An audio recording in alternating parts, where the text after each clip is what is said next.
Welcome to The Explainer. Today we are diving into a really dramatic and, honestly, pretty heavy section of the Bible, Ezekiel's prophecies of judgment against Jerusalem and all the nations around it.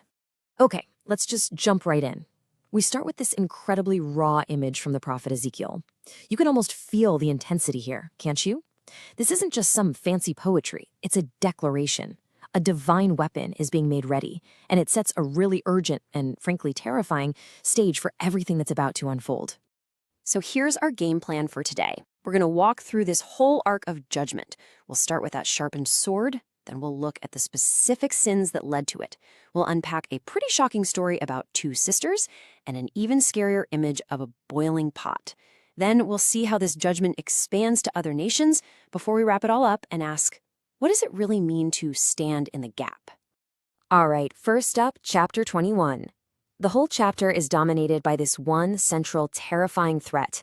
This isn't some vague warning. It's a crystal clear prophecy that pictures judgment as this unstoppable, divine weapon, polished up and ready to go. And what's so interesting here is that the prophecy gets super specific about this sword's purpose. It's got a 4-part job description, you could say. It's sharpened for a massive slaughter. It's polished so it glitters to create terror. It's handed over to a specific slayer. And critically, it's aimed right at the top, at the leadership of Israel. Every detail here matters. And just in case anyone was wondering who this slayer is, the text spells it out. It's the king of Babylon. Now, this is a huge deal, theologically speaking.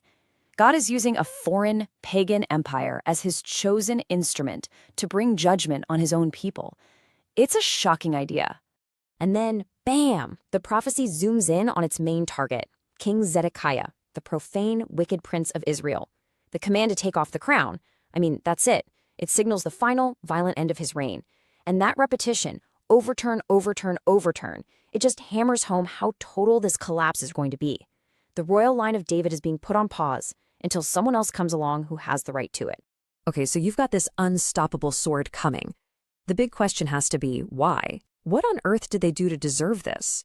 Well, chapter 22 gives us the indictment. It's basically the charge sheet, a detailed list of the damning reasons for such a harsh judgment. And the list of sins here against the bloody city is just staggering. And notice how it's seeped into every part of their society, from the top leaders all the way down to the regular people. You've got social injustice, like oppressing the most vulnerable, and you've got spiritual decay, like idolatry. But it all comes down to that last point. They had forgotten God. This metaphor is so powerful. The city itself is pictured as a furnace. If the sword was the weapon coming from the outside, the furnace is the internal reality. God is going to use the fire of the Babylonian siege to literally melt the city down and burn away all the worthless impurity, the dross of their sin. And then we get to this verse, and honestly, it's just heartbreaking. It shows you how deep the tragedy really was. The corruption was so total that God himself looks for just one person to stand in the gap, to intercede, to try and stop this disaster. But the devastating conclusion is he couldn't find a single one. The indictment keeps on coming in chapter 23, but the style totally changes. We move from a legal style list to a powerful and really shocking allegory. God tells a story about two unfaithful sisters, to show just how deep Israel's history of betrayal really goes. So you've got these two sisters. Aholah is Samaria, the northern kingdom, and she'd already been destroyed by her lover Assyria. And you'd think the younger sister, Aholibah, that's Jerusalem, would see this and learn her lesson, right? Nope. Incredibly, she goes down the exact same self-destructive road, only with even more passion. So what's the crucial point here? It's that this isn't just about bad foreign policy. In the language of their covenant with God, Israel was like his bride. So by trusting in foreign armies and worshiping their idols to feel secure, they were basically committing spiritual adultery. It was a deep, personal betrayal, and it provoked what the Bible calls God's jealousy. Okay, if you thought it was intense before, chapter 24 is where it all hits the fan. You can feel the change in tone. This is where prophecy becomes immediate, devastating reality, not just for the people, but for the prophet Ezekiel himself.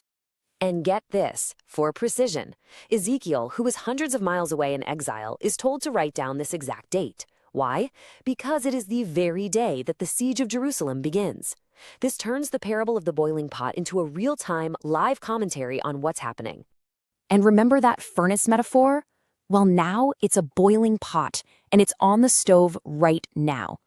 Jerusalem is the pot. Its people are the chunks of meat inside, and the fire of the Babylonian army is cranked up high underneath it. The heat is so intense, it's boiling all the hidden gunk, the scum, to the surface, for a final, brutal purification.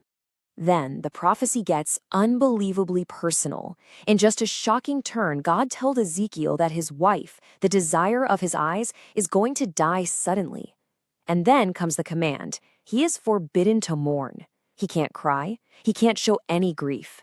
So why would God command something so hard? It's because Ezekiel's quiet, personal agony becomes a national sign. It's a living prophecy. It foreshadows a grief that's coming, that will be so deep, a shock so profound when the temple, their desire of their eyes, is destroyed, that they too will be speechless, unable to mourn, just stuck in their own guilt. All right, so after focusing so intensely on Jerusalem, the camera suddenly pulls way back in chapter 25. And we see that God's justice isn't limited, it's universal. And as you can see here, the charges are laid out for everyone. The surrounding nations weren't just innocent bystanders. Oh no, they were judged for their hostility, for gloating, for taking malicious joy in Israel's suffering. And each nation, Ammon, Moab, Edom, Philistia, gets a specific judgment, showing that every nation is accountable to God. The one phrase that just echoes through this entire chapter is, "And they shall know that I am the Lord."